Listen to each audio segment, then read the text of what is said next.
মোহাম্মদ কয়েকদিনের নবীর খিয়াল ছিল না শিশু জানো না পয়সা থাকলে কেউ তো ঠেকে না পয়সা থাকলে কেউ তো ঠেকে না শিশু জানো না পয়সা থাকলে কেউ তো ঠেকে না। এই গান আজকে বিগত প্রায় 30 বছর নতুন প্রজন্ম তো এখন মোবাইলের যুগ আইসা এখন মনে করে ইয়ং জেনারেশন পোলাপান যারা তারা তো এই গানের অর্থ বুঝে না, কারণ এই গানগুলি হচ্ছে সম্পূর্ণ কিছু নবী অলিদের কথা।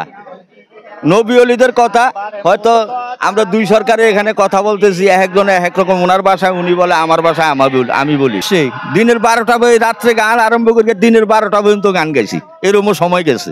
আজকের যে আয়োজনটা আমাদের এটা হচ্ছে আজকে যে সমাজের মানুষের মধ্যে একজন আরেকজনের সাথে সম্পর্ক যে একটা ছিন্ন বিচ্ছিন্ন একটা গ্যাপ সৃষ্টি হয়ে আছে, তো এই হারানুদ্দিনের গানটা দিয়ে আমরা সকল শ্রেণীর মানুষদের একত্রিত করার চেষ্টা করেছি। সবাই আমাদের প্রোগ্রামে অংশগ্রহণ করেছেন।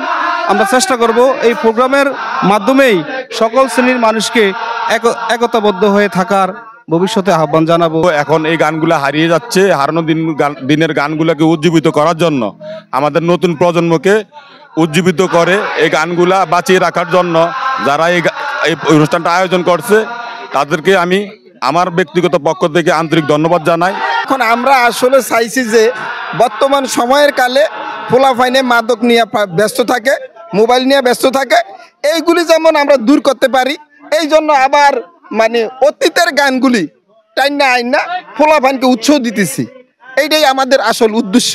আমার যে 15-16 বছর তখন থেকে আমি পাল্লা গান দেখতেছি। আজ আমার 70 বছর বয়সে আমি পাল্লা গান দেখতেছি। বর্তমানে মোবাইল আসার পরে এই জিনিসগুলো অনেকটাই হারিয়ে গেছে। তো যারা আয়োজন করছেন অনেক ধন্যবাদ গ্রামবাসীর পক্ষ থেকে, এবং গ্রামের সকলে এখানে আসছেন। যারা এখানে আছে তারা অনেকেই সাইটুদ্দে, অর্থাৎ তাদের সময় তারা এই বর্ষাকালে অবসর সময়টা এই ধরনের বিনোদনের মাধ্যমে কাটাতো, কিন্তু আজ এই বিনোদনগুলো অর্থাৎ প্রযুক্তির মাধ্যমে চলে যাচ্ছে। আমি আশা করব যে এই ধরনের আয়োজনের জন্য প্রশাসন কিছু ব্যবস্থা নেবে এবং তাদেরকে এই উদ্দীপনার জন্য প্রশাসন থেকে কিছু সহযোগিতা তাদেরকে করবে, আমি এই প্রত্যাশা রাখি। মূলত এই যে পাল্লা গান, এই পাল্লা গানটা আবির্ভাব বা শুরু হয় যখন এই গ্রাম বাংলা চিত্র বিনোদনের কোনো মাধ্যম ছিল না, কোনো রেডিও টিভি কোনো কিছু ছিল না, তখন এই দেশের সাধারণ মানুষ তাদের চিত্র বিনোদনের জন্য হাটে ঘাটে মাঠে এই পাল্লা গানগুলি রচনা করে এবং দুইটা গ্রুপের মাধ্যমে গানগুলি করতেন।